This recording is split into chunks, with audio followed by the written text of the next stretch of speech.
saa hii mahali naishi kwa muda mfupi, niko Voi mahali masisa wetu wakizeeka wanaishi.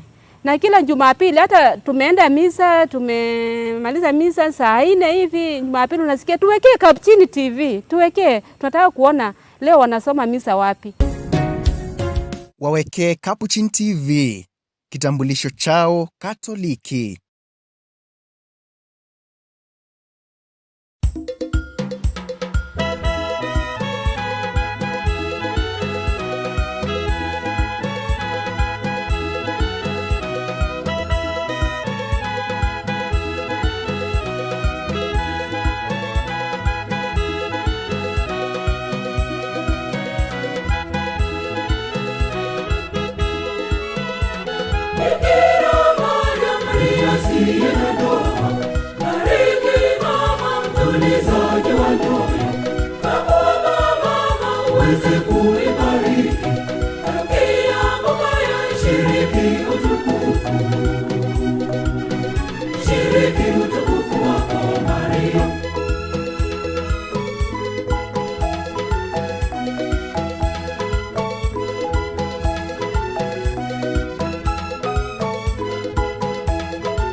Hello and welcome to Catholic Focus, where we delve in what's making headlines today here on Capuchin TV.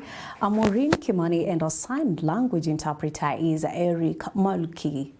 We begin our headlines with an update on the preparations for the next Pope, as Vatican Sistine Chapel is being prepared to host 133 cardinal electors for the upcoming conclave to elect the 267th Pope. The Holy See Press Office on Saturday released images and video of the chapel as final preparations continue ahead of the gathering, set to begin on May 7th. On Friday, Vatican firefighters were seen atop the Sistine Chapel's roof installing the chimney that will emit black smoke if no candidate secures the required two-thirds majority, at least 89 votes. White smoke will signal that the cardinals have reached a decision on the man who will lead the Catholic Church into the future. Each completed ballot will be burned with the world watching the Sistine Chapels. Chimney for the signal of black or white smoke marking the church's next chapter. And Capuchin TV will continue to bring you updates on this historic moment for the church.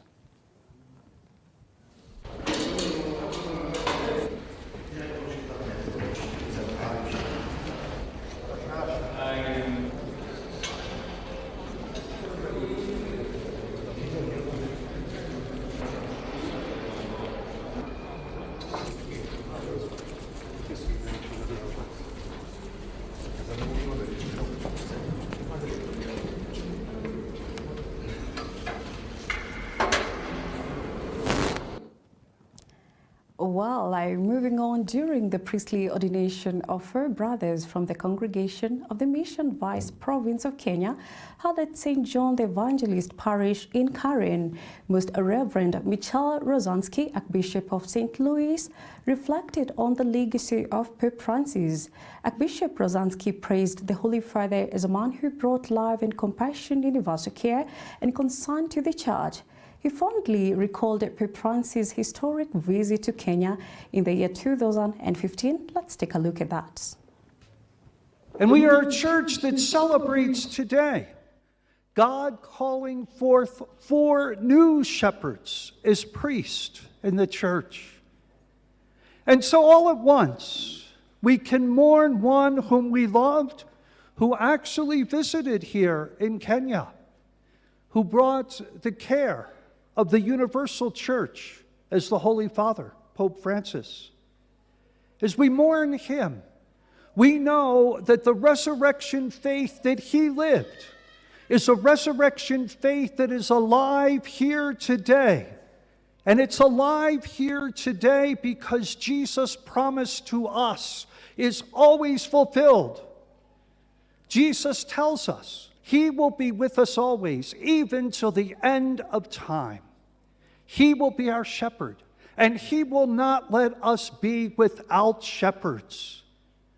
And so even as we mourn Pope Francis, even as we mourn the passing of him as shepherd of the universal church, we also know that the resurrection faith he lived will be rewarded by our God. And away from the church news, learning has been brought to standstill at Boster School inside Chikusa prison after a powerful storm tore through the institution, leaving behind a trail of destruction. Strong winds accompanied by heavy rain ripped off the roofs of 2 classrooms, a laboratory and the administration block, disrupting normal operations and displacing both students and staff. Our reporter Peter Mwangi brings us the story. According to the school's administrator, George Odera, nearly 8 students have been affected by the damage. With classrooms rendered unusable, lessons are now being conducted outdoors, exposing learners to harsh weather conditions. Tumekuwa na uharibifu lakini hatukuwa na majeruhi, na nipe fursa hii pia kuwaomba wahisani ili waje watusaidie katika kurudisha hii shule ili masomo iweze kuendelea. Kwa sababu wakati huu tuna wanafunzi ambao wanajitayarisha kwa mtihani yao ya mwisho wa kidato cha 4 na wengine pia wanaendelea kidato cha 2, cha 3 na hiyo cha 4.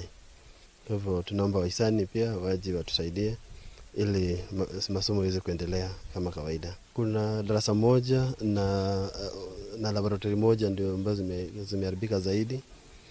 Pia kuna ofisi administration block yote pia imeweza kuharibika. Na upande wa nyuma pia miti za Kenya Power, laini za Kenya za stima, nyaya za stima zote zimeweza kuzeleza pia kuanguka jana.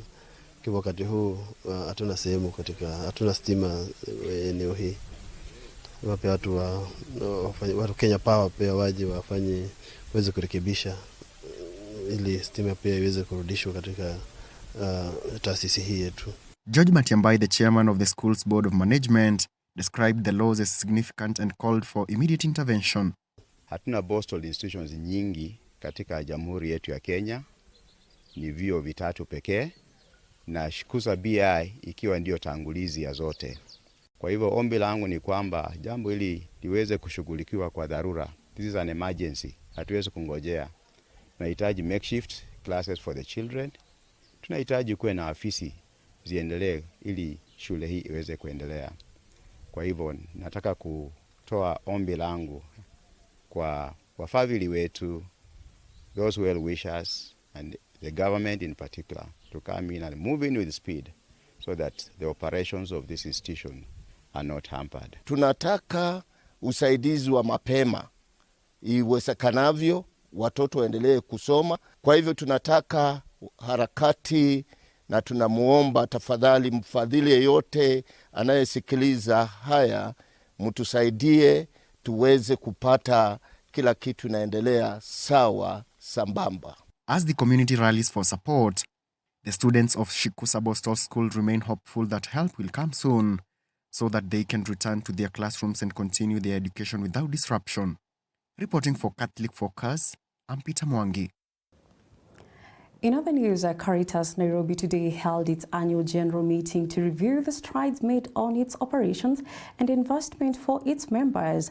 The event began with a Thanksgiving Mass led by His Eminence John Cardinal Njue, the founder of the organization, assisted by Father Peter Carey, the executive director, Father Martin Mwangi Njau, the chaplain of the Catholic Men's Association in the Archdiocese of Nairobi, among other clergy. During the Mass, members of the organization Mainly men were encouraged to remain steadfast in their faith and committed to fostering development within their community and the society.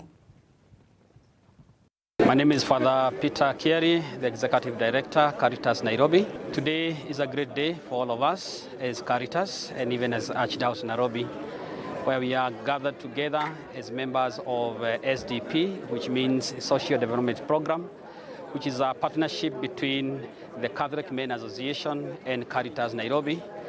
And it is one of our programs in the socio-economic empowerment where we empower all our communities, our members, men, women, youth, children, so that they can have what we may call financial resilience. My name is David Mukaru, CEO CARITAS MICROFINANCE Bank. Today we are here to celebrate with the Social Development Program. This is a program that targets the men in the Catholic, in the Archdiocese of Nairobi, Catholic Church, and they are having their AGM. We are here to support them and to give them the necessary information on what else we are doing as a bank.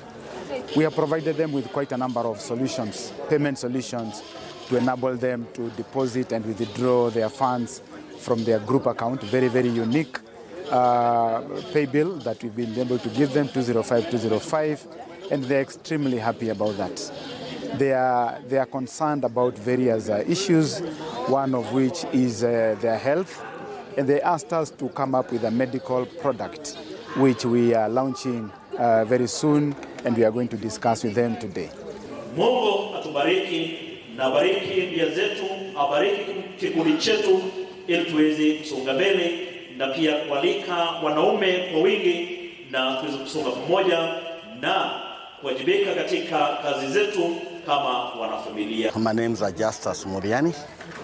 I come from the Cardinal, Archdiocese of Nairobi, for one of our programs in CMA, which is Social Development Program. And this is a program that brings men together. It empowers men when it comes to financial matters. And each year we have AGM around this time. And now we are celebrating the 9th since we started. And over the years, we are seeing a lot of benefits from it. Those who have joined it can attest to the fact that there's a lot of empowerment in terms of financial gains, because it's a saving and credit program. And even apart from that, it has some investments projects going on that empowers men in whole. And now shifting our gears, thousands of students in Malindi constituency are set to continue their education with renewed hope following the disbursement of Constituency Development Fund bursaries to 5,419 learners. The financial support hailed as a transformative investment in the region's educational future is expected to ease the burden of school fees for many families and empower young scholars to pursue their academic dreams without the weight of financial hardship. Our reporter Deborah Mwanya with more details.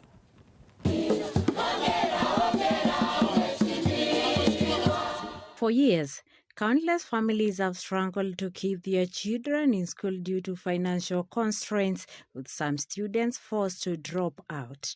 Now, this substantial bursary allocation is being hailed as a game changer, giving more learners the opportunity to remain in class, concentrate on their studies, and build a brighter future for themselves and for the community. Na hapa ndani ya Malindi, zile shule za secondary ambazo ni public schools ndani ya Malindi ni shule 19.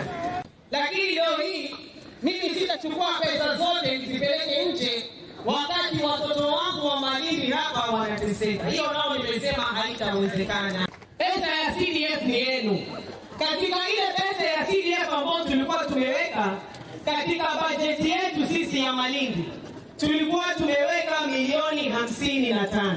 Speaking during the event, Honorable Mnyazi Amina Laura, reaffirmed her commitment to driving development in Malindi constituency. She announced plans for construction of a modern market to boost local trade and empower small business owners. Kuna soko la kisasa ambalo linakuja pale msikitini, pale Sarali, pale opposite, pale ambapo wako watu wa jua kali.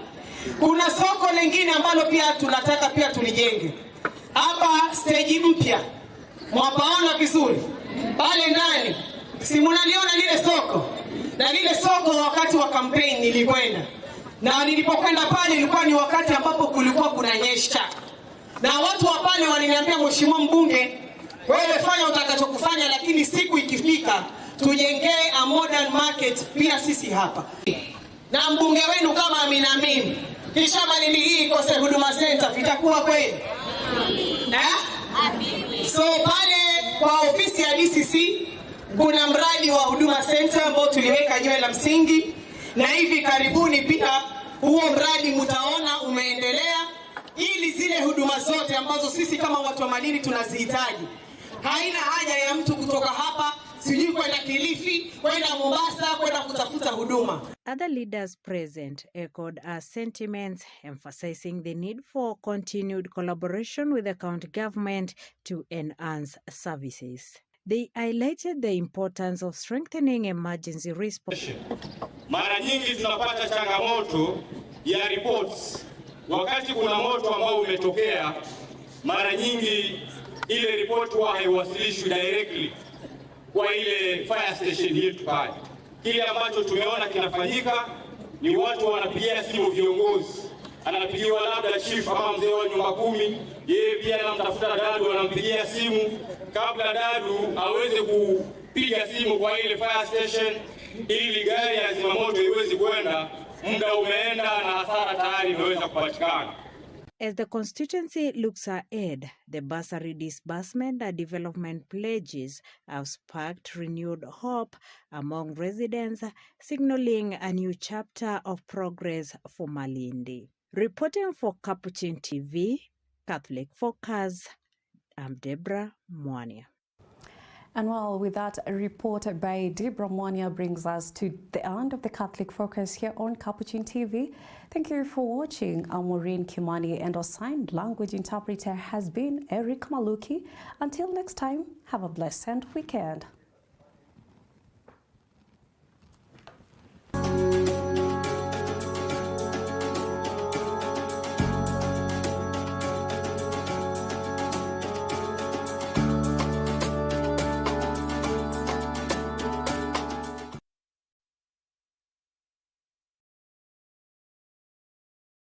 You are watching Capuchin TV. For any complaints, comments, or compliments on our programming, you can either write to us on info@capuchintv.co.ke, or you can call us directly on 0717 424 866. Your complaint shall be addressed within 7 days. Remember to keep a copy of your communication with us.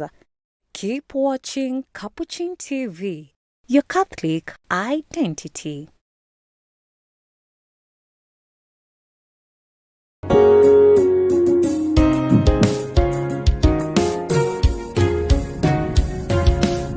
Saa hii mahali naishi kwa muda mfupi, niko Voi, mahali masisa wetu wakizeeka wanaishi. Na kila Jumapili hata tumeenda misa, tumemaliza misa saa 4 hivi, Jumapili unasikia tuwekee Capuchin TV, tuwekee, tunataka kuona leo wanasoma misa wapi. Wawekee Capuchin TV, kitambulisho chao Katoliki.